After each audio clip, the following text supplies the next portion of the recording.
Assalamualaikum warahmatullahi wabarakatuh. Perkenalkan, nama saya Jenny Putri Nelsi, NPM 20 100 13 41 11 04 dari Program Studi Pendidikan Guru Sekolah Dasar, mata pelajaran Konsep Dasar IPA 1. Baiklah, saya akan menjelaskan tentang siklus nitrogen.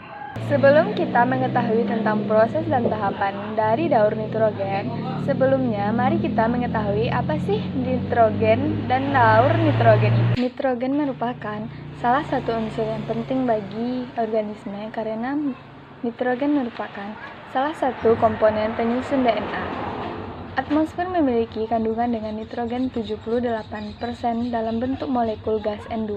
Nitrogen yang berada di atmosfer bersifat sangat stabil sehingga sulit berikatan dengan unsur lain. Agar dapat berikatan dengan senyawa lain, molekul N2 harus dipecah terlebih dahulu untuk menjadi bentuk kurang stabil. Setelah dipecah menjadi bentuk yang kurang stabil, nitrogen dapat digunakan oleh organisme untuk kelangsungan hidupnya. Peristiwa pindahnya materi nitrogen dari lingkungan ke organisme dan kembali lagi ke alam disebut daur nitrogen.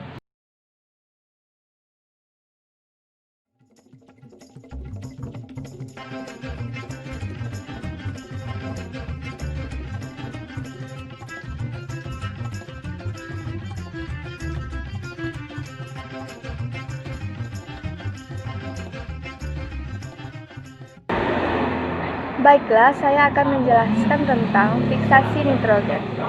Fiksasi nitrogen adalah proses perubahan nitrogen dari atmosfer menjadi amonia. Bakteri yang berperan dalam proses ini adalah bakteri pada akar tanaman polongan melalui fiksasi biologis. Bakteri tersebut antara lain seperti Rhizobium dan penggunaan enzim nitrogenase Cyanobacteria dilibatkan untuk mengubah gas menjadi nitrogen amonia. Proses fiksasi juga dapat terjadi secara kimiawi. Pengikatan nitrogen secara kimiawi juga dikenal sebagai proses pengikatan elektrokimia yang dibantu oleh energi dari halilintar. Nitrifikasi.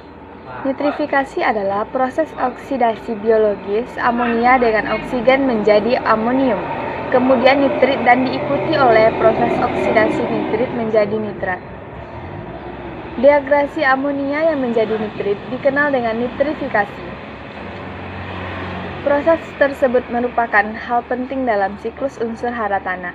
Prosesnya dilakukan oleh bakteri autotrof dan bakteri amonia pengoksidasi seperti B. proteobakteri dan gamma proteobakteri dan bakteri amonia oksidasi dari genera Nitrosomonas serta Nitrosococcus. Yang ketiga, asimilasi nitrogen. Asimilasi nitrogen adalah proses pembentukan senyawa nitrogen organik, misalnya asam amino dari senyawa nitrogen anorganik setelah proses nitrifikasi oleh bakteri.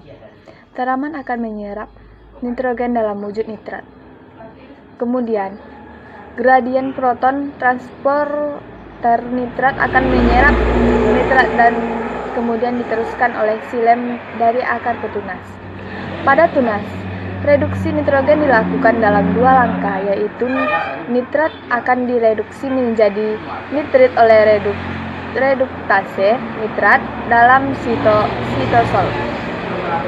Sedangkan nitrit dalam kloroplas akan diproduksi oleh reduksi nitrit menjadi amonia.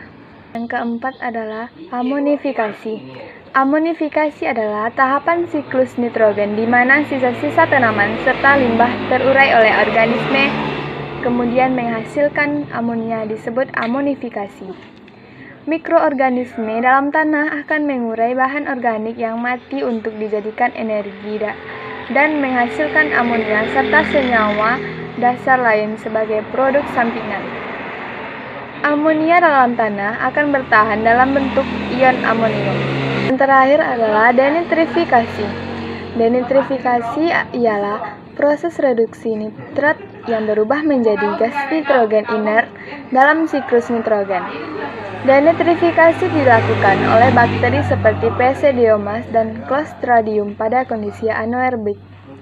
Selama proses respirasi, bakteri akan menggunakan nitrat sebagai aseptor elektron.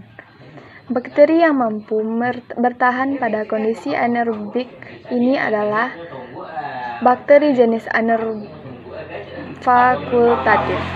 Sekian penjelasan dari saya. Kalau ada salah dan janggal, saya mohon maaf. Assalamualaikum warahmatullahi wabarakatuh.